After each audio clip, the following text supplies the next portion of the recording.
Coucou tout le monde, aujourd'hui on va parler de lecture. Ça fait très longtemps que j'ai pas fait une vidéo, genre face cam centrée sur la lecture. Mais là j'avais trop envie parce que je suis à fond dans la lecture en ce moment. Si vous suivez ma chaîne, vous avez peut-être remarqué qu'il y a des phases quoi. Il y a des phases lecture, il y a des phases dessin, il y a des phases K-pop, voilà. Il y a des phases dans ma vie, tout est en phase.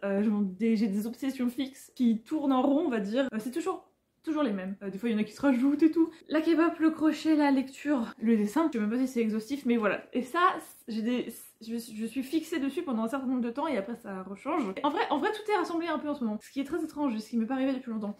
Bref, voilà, je parle déjà vraiment pour rien dire. Mais en tout cas, je suis à fond dans la lecture en ce moment. Je lis pas énormément mais je lis plus que d'habitude et je pense souvent à des livres et je regarde souvent Goodreads, je regarde souvent ce que mes amis lisent et tout et genre je suis beaucoup plus quand je vois un post avec un livre je suis beaucoup plus à regarder le livre, à regarder l'avis etc. Voilà, je suis pas mal centrée sur la lecture aussi. Mes cheveux, je viens juste de faire la teinture, c'est très flashy je sais, c'est vraiment mon rose préféré mais c'est le rose qui tient le plus longtemps du coup voilà. Et puis ça va, j'aime bien, donc voilà. On peut commencer la vidéo. Je vais vous parler des livres que j'ai lus récemment, des livres que je suis en train de lire et des livres que j'ai empruntés / achetés récemment, enfin genre très récemment. Commençons par, en vrai ce serait plus logique de commencer par les livres que j'ai lus récemment mais j'ai tellement envie de vous parler de mes lectures en cours. Non, je vais d'abord parler des livres que j'ai lus récemment. Avant toute chose, j'ai lu.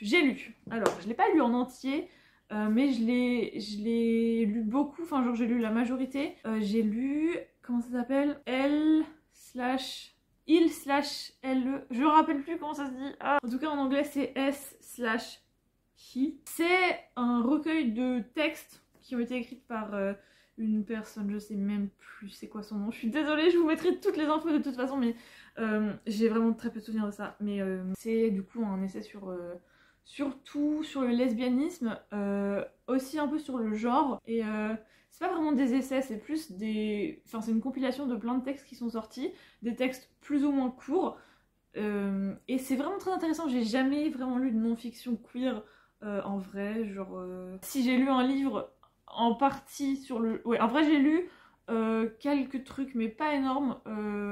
J'avais lu les trucs des éditions plurielles, je crois que ça s'appelle, le truc sur la binarité, vous n'êtes pas binaire ou un truc comme ça. Et j'ai lu un petit peu, j'ai commencé à lire le livre qui s'appelle Asexualité. C'est les deux seuls trucs que j'ai lus en non-fiction queer. Mais sinon j'ai pas lu des grands textes genre hyper classiques ou quoi, et apparemment cette autrice-là est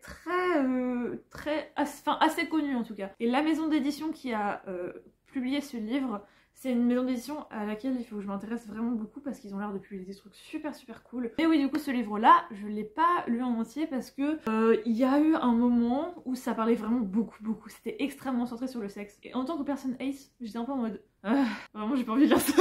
Et du coup j'ai arrêté de le lire, mais ce que j'ai lu c'était vraiment très intéressant, mais c'est pour ça que je l'ai pas mis sur Goodreads. Mais même si je l'ai pas fini, je le conseille fortement, il est vraiment très intéressant, vraiment très cool. J'aime beaucoup avoir toujours lire des expériences du vécu de certaines personnes, surtout que là c'était dans les années 90 il me semble, donc vraiment très intéressant. Donc je suis très contente de l'avoir lu, même si je l'ai pas lu en entier, et je m'intéresserai vraiment à ces éditions plus amplement parce qu'ils ont l'air de publier des trucs trop cool. Ensuite j'ai lu, oh là là, je l'ai tellement aimé ce livre, The Vegetarian de Han Kang. Oh my god, Han Kang c'est une autrice que j'avais déjà lu. J'avais lu Human Acts et je l'avais lu sur ma liseuse, j'étais à 92% et je l'ai arrêté parce que je comprenais rien. R de R, je l'ai lu en même temps. Bon, j'étais à la clinique quand je l'ai lu et j'étais carrément shootée aux médicaments. Donc c'est peut-être pour ça que j'ai rien compris. Mais en même temps, Elio est en train de le lire et je lui ai dit justement que j'avais rien compris quand je l'avais lu moi. Et il m'a dit non mais bro, c'est dur à comprendre, genre vraiment c'est trop dur à comprendre. Donc je me sens moins bête, mais peut-être que Human Acts je le relirai plus attentivement pour bien le comprendre parce que my god, The Vegetarian c'était tellement bien. Waouh, je pensais que ça allait être... En fait, ça m'avait été vendu un peu comme un thriller, mais en fait, c'est pas vraiment... Je pense pas que ce soit vraiment un thriller. Faites attention aux trigger warnings, surtout faites attention aux trigger warnings, parce qu'il y en a pas mal. Mais ouais, c'est assez... Il y a des passages assez choquants, totalement choquants.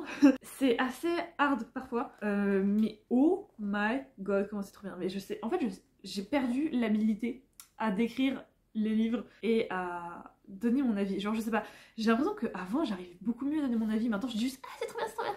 En En fait non, avant je disais ça aussi. Bref, c'est l'histoire d'une fille qui arrête de manger de la viande. Le premier point de vue qu'on a, c'est le point de vue de son mari, qui est le premier témoin de ce qui se passe, des trucs bizarres que sa femme a fait. Donc le premier point de vue qu'on a, c'est celui du mari. Ensuite, il y a des événements qui se passent. On arrête d'avoir le point de vue du mari, on a le point de vue du mari de sa sœur, parce que leur vie elles vont être un peu connectées. Et le dernier point de vue qu'on a, c'est celui de la sœur de la personnage, enfin personnage principal. Je sais pas si on peut dire que c'est la personnage principale du coup, parce qu'on n'a jamais son point de vue, mais c'est sur elle qu'est centré le livre. Donc ça c'est hyper intéressant. L'avoir de différents points de vue, c'est aussi hyper intéressant de voir comment les gens, en fait, elle devient un peu vulnérable mentalement, et de voir la façon dont les gens la traitent par rapport à sa vulnérabilité, c'est très intéressant. Ah, c'est trop bien, c'est vraiment trop bien. Genre vraiment comment c'est écrit, j'aimais trop aussi. 5 étoiles. 5 étoiles pour sûr. Ah oui, ensuite j'ai lu un livre qui s'appelle Attends qu'Hélène vienne. C'est un livre que j'ai eu à la bibliothèque. En fait, j'étais à la bibliothèque et j'ai eu soudainement envie de lire de la littérature jeunesse ou young adult. Du coup, je suis allée dans le rayon jeunesse young adult et j'ai vu ce livre qui était un livre d'horreur qui était exposé et dessus c'était marqué qu'il avait gagné un prix. Du coup, je me suis dit, oh bah tiens, on va essayer ça parce que j'aime. En vrai, je lis pas beaucoup de littérature d'horreur, mais j'aime trop la littérature d'horreur. J'ai dit ça, mais j'ai vraiment pas lu grand chose. Mais quand je lis un truc d'horreur, quasiment à chaque fois, ça me plaît vraiment beaucoup. Le livre me plaît pas forcément, mais l'aspect horreur, ça me plaît beaucoup. C'est comme les films d'horreur, genre, il y a plein de films d'horreur que j'aime pas, mais j'aime quand même la sensation de l'horreur. Je sais pas comment je dis, est-ce que je suis une psychopathe? En tout cas, Attends qu'Hélène vienne, c'est l'histoire d'une famille qui va emménager dans une église. Ah, c'est trop bien! Genre en gros, ils ont réhabilité, enfin c'est l'église qui avait été réhabilitée et eux, ils ont décidé de emménager dans l'église, ce qui est vraiment trop cool. Genre vraiment, c'est trop cool. Habiter dans une église, c'est vraiment trop bien. C'est trop bizarre et trop bien à la fois. Moi je le voudrais pas parce que voilà, c'est un peu bizarre, mais je trouve ça trop cool quand même. Mais du coup, ouais, ils emménagent dans l'église. En gros, la famille, c'est une maman avec ses 2 enfants et le beau-père avec sa fille. Sa fille est pas très cool, elle est un peu, comment dire, pas très... Elle n'a pas un bon cœur. Et les 3 enfants explorent la maison et les alentours de la maison et trouvent un cimetière juste à côté de la maison. Top, vraiment rassurant quand t'es un enfant de voir ça. Et ils trouvent une tombe avec ses initiales dessus, qui sont les mêmes initiales que la fille du beau-père, qui est un peu creepy. Et du coup, voilà, il y a un lien qui commence à se créer entre Heather, la fille du beau-père, et le cimetière, etc. En vrai, c'est pas ouf. Enfin, c'est une histoire assez facile, très facile, mais c'est quand même fun à lire. En fait, des fois, j'aime bien lire des livres genre où il n'y a pas d'enjeux très gros. C'est vraiment genre chill, ou genre tu sais comment ça va finir et c'est hyper rassurant. Et genre quand tu le lis, t'es en mode ok, des fois ça se passe mal, mais je sais que ça va finir bien, ou je sais que ça va finir comme ça, ou voilà. Et genre c'est hyper rassurant de se dire ça, et du coup c'est vraiment une lecture vraiment fluide et genre tranquille et tout. Et des fois je trouve ça assez rassurant, genre c'est un peu... Ouais, c'est vraiment mauvais. Genre c'est un peu comfy et tout de lire un truc où tu te dis ok, ça se passe comme ça, mais au final ça va bien finir, blablabla. Et la littérature jeunesse, il y a des codes qui reviennent beaucoup, et retrouver des codes c'est très comforting, genre réconfortant. Je sais pas si vous voyez ce que je veux dire, mais... Ensuite, j'ai lu Le restaurant des recettes oubliées. C'est de Hisashi Kashiwai. Alors là, c'est varié. C'était pas fou, mais en même temps, c'était trop bien. Genre vraiment, c'était trop bien. C'est pas un livre qui change la vie ou quoi. C'est comme le livre que j'avais lu il y a pas longtemps, qui s'appelle What You Are Looking For Is in the Library. Genre, c'est pas... ça va pas te retourner le cerveau, ça va pas te changer la vie, mais en même temps c'est le genre de livre où tu peux retrouver énormément de réconfort par rapport à ce que tu ressens à un moment dans ta vie. C'est vraiment un livre genre vraiment réconfortant, genre heartwarming et tout. Ça réchauffe le cœur, c'est vraiment cosy. Oh, je déteste ce mot. En gros, ce livre du coup, ça se passe dans un restaurant où il y a un bureau des investigations, un bureau d'enquête pour retrouver des recettes. En gros, par exemple, on va dire que quand t'étais jeune, t'étais chez ta grand-mère et elle faisait une tarte à la pomme. Et là, t'es plus âgé et tu te rappelles plus la recette, etc. Et tu vas au bureau et tu leur dis ça et ils vont essayer de te retrouver la recette de la tarte aux pommes et de te la faire goûter. Voilà, c'est ça en gros le principe. Et donc là, dans ce livre, c'est divisé en plusieurs parties. Il y a 6 parties avec 6 personnages différents qui viennent dans le bureau des enquêtes pour se faire retrouver une recette. Quelque chose qu'ils ont goûté à un restaurant, quelque chose que leur maman leur faisait goûter, quelque chose que leur femme qui est décédée leur faisait à manger. Voilà, c'est des trucs comme ça et c'est trop mignon vraiment. Et en plus ça se passe uniquement dans le café, il n'y a pas de... Dans le café, dans le restaurant, il n'y a pas de scène, enfin quasiment pas de scène externe au café. Les seuls trucs externes qu'on voit, c'est quand les gens essayent de trouver le café. Le restaurant, j'arrête pas de dire café. Le restaurant, parce qu'il est super dur à trouver. Mais sinon, tout se passe dans le restaurant. En gros, les parties sont divisées en 2 chapitres. Le premier chapitre, c'est la personne qui vient dans le restaurant qui explique la recette, d'où ça vient et tout et tout. Et le deuxième chapitre de la partie, c'est la dégustation du coup du plat retrouvé et de comment ils ont retrouvé le plat, etc. C'est vraiment trop cool. Et c'est des situations à chaque fois vraiment genre hyper réconfortantes. Et c'est juste trop mignon parce que genre voir des gens retrouver un goût du passé et tout, c'est trop chou vraiment. Donc voilà, je comprends le succès de ce livre parce qu'il est vraiment trop mimi. Je vous le conseille aussi. Je crois, je sais pas trop combien d'étoiles je lui mettrais, peut-être 3,5 parce que ouais c'est ça m'a pas genre chamboulé, ça m'a pas donné des leçons de vie incroyables, mais c'était trop réconfortant à lire, donc voilà. Ma lecture en cours maintenant. Oh my god, non mais j'aime trop vraiment. The Friend de Sigrid Nunez. C'est un livre que j'ai emprunté un peu randomly à la bibliothèque. En fait j'étais à la bibliothèque et j'ai regardé je regardais dans leur rayon VO et je trouvais pas grand chose. Et en fait quand je suis à la bibliothèque en général je regarde les petits livres, genre mes yeux ils passent comme ça et ils sélectionnent des petits livres et du coup je les prends et je les regarde. Et la couverture m'a donné trop envie. Genre regardez-moi le petit chien, enfin le gros chien. C'est un dog allemand et genre avec ce livre maintenant j'adore je suis obsesse par les dogs allemands vraiment. C'est oh my god. Donc, on va commencer par dire l'histoire de ce livre. En gros, c'est pareil, trigger warning, attention. C'est un homme qui meurt de suicide et son chien se retrouve sans propriétaire. Enfin, sans propriétaire, j'aime pas dire propriétaire pour des animaux, mais vous voyez ce que je veux dire. Du coup, c'est une amie proche de l'homme qui va récupérer le chien et qui va s'en occuper. J'en suis pas vraiment... Ah, quand même. J'en suis à là. Et du coup, elle a récupéré le chien et tout. C'est pas vraiment centré sur ça. En fait, c'est centré sur pas grand chose. C'est trop bien. Mais vraiment, je sais pas. Ah, j'aime trop vraiment. Genre, mais je m'attendais pas à tomber sur un truc que j'aimerais autant. Mais quand je vous dis que j'aime trop, c'est que vraiment, ça me donne une sensation. Vraiment, je crie dans ma tête tellement c'est bien.